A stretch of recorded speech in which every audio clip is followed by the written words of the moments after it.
জামাত এখন শুরু থেকে তারা শুধু ওই যে গণভোটের পক্ষে থেকেছে, রাইট? গণভোট আগে হওয়ার জন্য তারা অনেক দেন দরবার করেছে। তো এখন তারা নাকি সরকারকে শুধুমাত্র গণভোট করার জন্য চাপ দিচ্ছে, সাধারণ নির্বাচন নয়। তো গণভোটটা পিছনে তো আসলে কারণটা কি, সেখান থেকে আপনাকে তাহলে আসতে হবে। কারণটা কি বলুন তো? গণভোটটা কি কি জন্য, যে আপনি 4টা ক্লজ তারা দিয়েছেন এবং সেটার পিছনে জুলাই সনদ, যেটা ওনারা সনাদ বলেন, আমি বাংলা ভাষাতেই বলতে চাই সনদ। তো জুলাই সনদ যে জুলাই চার্টার, সেখানে কতগুলো যেন 40টা না 48টা পয়েন্ট ছিল তাদের।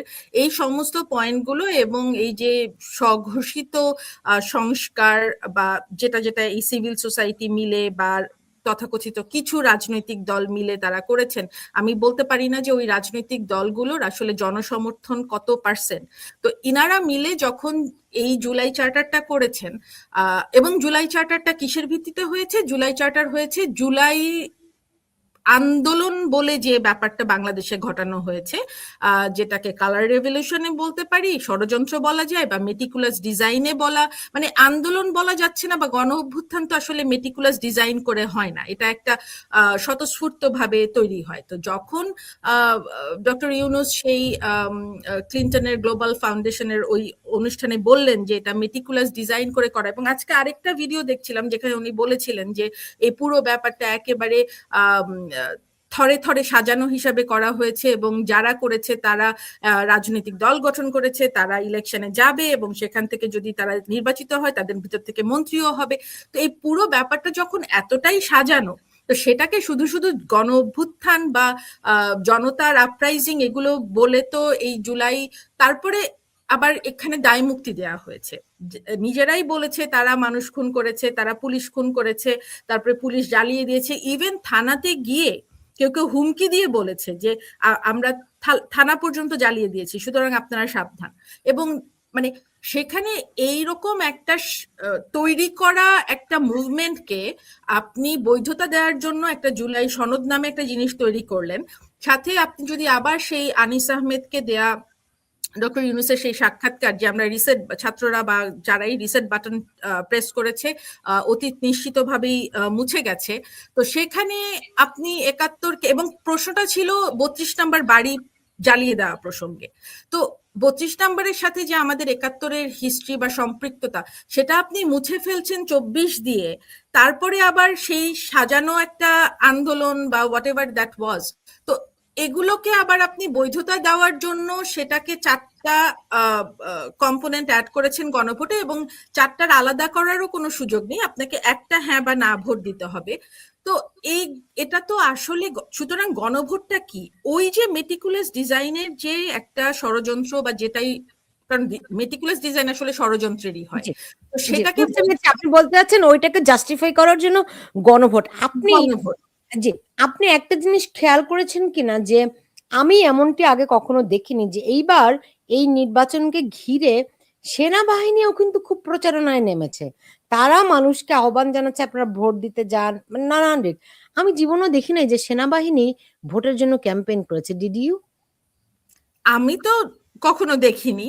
আর আরেকটা, আপনি একেবারে মানে খুব দারুণ একটা প্রশ্ন করেছেন, কারণ আপনি যদি দেখেন যে ওই যে মেটিকুলাস ডিজাইনে 24-এর যে ষড়যন্ত্রটা হলো, সেই ষড়যন্ত্রের পরে আমরা কি দেখতে পেলাম, যে ফলকার তুর্ক, ওই যে হিউম্যান রাইট, জাতিসংঘের যে হিউম্যান রাইটস এর প্রধান, অর্গানাইজেশনের প্রধান ছিলেন, উনি বলেই দিলেন যে মানে অন্য কনটেক্সটে বলছিলেন যে জাতিসংঘের আর দরকার আছে কিনা, তখন তিনি ব্র্যাগিং করে বলেছেন, আত্মদম্ভ নিয়ে বলেছেন না খুবই দরকার আছে, কারণ এই যে বাংলাদেশে গভর্নমেন্ট থেকে প্রোটেস্টটাকে সাপ্রেস করার জন্য নাকি সেনাবাহিনীকে বলা হয়েছিল, তো যেহেতু আমরা বলেছিলাম যে তোমরা যদি জনগণের উপরে আগ্রাসী হও তাহলে তোমাদেরকে যে আমরা ওই যে শান্তি রক্ষা মিশনে নিয়োগ দেওয়া হয় সেটা দেওয়া হবে না। সুতরাং এখানে ওই সময়ও কিন্তু সেনাবাহিনী, মানে সেনাবাহিনীর কাজটা কি, তারা একটা ডিসিপ্লিন বাহিনী, তারা যে কোনো রকমের মানে নির্দেশনা ক্যারি করবে। তো সেখানে অবশ্যই তারা এখানে একটা ডিফল্টার, তাই না, যে তারা তাদের প্রতি যে নির্দেশ দেওয়া হয়েছিল সেটা তারা পালন করেনি। এবং কেন করেনি? একটা বাইরের সংগঠনের প্ররোচনায় করেনি।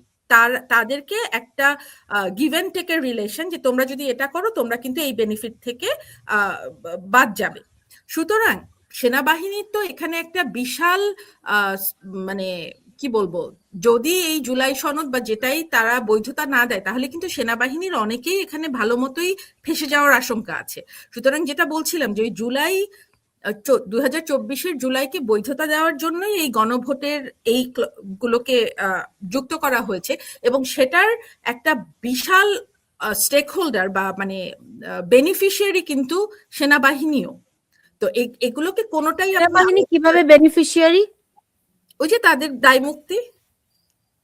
না, তাদের দায় মুক্তি, তাদের দায় মুক্তির কি আছে? কারণ এখানে তো বলা হচ্ছিল যে এটা জনতা এবং আর্মি মিলে একটা কুয়ের মতো করা হয়েছিল, অনেকেই বলেছেন। এটা বলে নাই তো। হ্যাঁ, এটা ছাত্র জনতা বলেছে, ছাত্র জনতা। কিন্তু সেনাবাহিনীর দায় মুক্তিটা কোথা থেকে আসবে? ওই যে যেটা বললাম যে সেনাবাহিনী তো তাদের উপরে যে দায়িত্বটা দেয়া হয়েছিল যে এই তারা সরকারের রক্ষা করেনি, এটা একটা একটা ব্যাপার হতে পারে, কিন্তু এখানে গিভ অ্যান্ড টেক তাহলে কোনটি? তারা কেন সরকারকে প্রোটেক্ট করেনি? সেটাই তো বললাম যে আপাত দৃষ্টিতে ভিতরের কথা তো আমরা বলতে পারবো না, কিন্তু যেটা যে মানে আপনি বলতে চাচ্ছেন যে শুধুমাত্র এই কারণেই সেনাবাহিনী এখন নির্বাচনী প্রচারণায় নেমেছে? এই পুরো যে আপনার 24 পরবর্তী যে প্রেক্ষাপট, এই প্রেক্ষাপটটা আসার পিছনে তো সেনাবাহিনী একটা স্টেক হোল্ডার ছিল। তো সেনাবাহিনী যদি স্টেক হোল্ডার থেকে থাকে, তাহলে এই প্রেক্ষাপটকে ভ্যালিডেশন দেওয়ার জন্য যেটা যেটা করা হবে সেটার বেনিফিশিয়ারিও তো তারাই হবে। মানে এই যে গণভোটকে হ্যাঁ বলার গণভোটে হ্যাঁ ভোট দেওয়ার জন্য চিফ অ্যাডভাইজারের অফিস থেকে বলা হচ্ছে, সরকার থেকে প্রচারণা চালানো হচ্ছে যে গণভোটে যাতে মানুষ ভোট দেয়। এবং আপনি যেটা বলছেন, যদিও আমি এটা সরাসরি দেখিনি আর কি, আমি যেহেতু ওই সেনাবাহিনীর অত কিছু আমি অত ফলো করি না। এটা দিয়েছে। আরেকটি বিষয় আপনি জানেন যে গতকাল চুয়াডাঙ্গাতে একজন বিএনপি নেতা সেনা হেফাজতে মারা গেছেন, তাই না? এটা কি মনে হয় যে জামাত এখন নতুন করে আবার কোনো মিশনের নেমেছে সেনা সহায়তায়? হতে পারে, মানে এখন তো নির্বাচনের ডামাডোলে বিভিন্ন কিছুই ঘটছে। আপনি যদি যে কারণে আমি বললাম এটাকে নির্বাচন, প্রাক নির্বাচনী অবস্থায় তো বিরাজ করছে না, সেখানে এটাকে নির্বাচন তো আমি বলতেই চাই না। এটা একটা ওই যে আমাদের যে প্রধান উপদেষ্টা উনি বলেছিলেন যে সর্বকালের সেরা নির্বাচন হবে, আমি বলি যে গ্রেটেস্ট শো ইন বাংলাদেশ হবে আর কি, নট ইলেকশন। হ্যাঁ, তো greatest show in the history of Bangladesh হবে। আঞ্জুমান হেফাজতে মারা যাওয়ার কথা বলছেন, আপনি যদি একটু দেখেন যে বাংলাদেশে এখন পুরো রাজনৈতিক প্রেক্ষাপটটা এনসার্কেলড হচ্ছে বিএনপির যে প্রধান তারেক রহমানকে দিয়ে। সেখানে উনি উত্তরবঙ্গে নির্বাচনী প্রচারণায় যেতে পারলেন না, এবং নির্বাচন কমিশন তাকে না করেছেন এই প্রচারণায় যেতে। কেন? কারণ হয়তো কি জানি না, সম্ভবত এটা আপনার নিরাপত্তাজনিত কারণ। তারপরে আরেকজনকে দেখলাম, উনি একজন প্রার্থী, উনি নাকি বুলেট প্রুফ ভেস্ট পরে নির্বাচনী প্রচারণা করছেন। তো আপনার বিএনপি যে এখন এখন আওয়ামী লীগ ব্যান করার পরে যে প্রধান এখন নির্বাচন রাজনৈতিক দল, সেই দলের প্রধানই নির্বাচনী প্রচারণায় যেতে পারছেন না। ওই দলেরই মানুষজনকে ভেস্ট পরে, বুলেট প্রুফ ভেস্ট পরে নির্বাচনী প্রচারণায় যেতে হচ্ছে। রিটার্নিং অফিসার বলছেন যে ভোট কেন্দ্রে গেলে আপনি মরার জন্য প্রস্তুত হয়ে যাবেন, আর আপনি জনগণকে বলছেন গিয়ে ভোট দিতে। মানে এটা কি ধরনের কথা? আর তারপরে হচ্ছে যে এই যে সেনাবাহিনী যারা আর কি আইন শৃঙ্খলা রক্ষার জন্য গত 17-18 মাস ধরে মাঠে আছে নির্বাহী ক্ষমতা নিয়ে, অবশ্যই ইলেকশনের সময়, সো কল্ড ইলেকশন বলতে চাই না, এই শো এর সময়ে তারা মাঠে থাকবে জনগণের নিরাপত্তা দেওয়ার জন্য। এখন পর্যন্ত কোন কোন মব যে তৈরি হয়েছে, কোন কোন মব এই সেনাবাহিনী ঠেকাতে পেরেছে? আপনি এই যে প্রথম আলো, ডেইলি স্টার পুরোপুরি আগুন দিয়ে ধ্বংস করার থেকে শুরু করে, ইভেন 32 নাম্বার, আচ্ছা বুঝলাম 32 নাম্বারের একটা অন্য আবহ আছে, কিন্তু আমরা তো দেখিনি সেনাবাহিনী ওখানে দাঁড়িয়ে থেকেছে, তাদেরকে ভুয়া ভুয়া গালি দেওয়া হয়েছে, কিন্তু তারা ওই মবকে ঠেকাতে পারে নাই।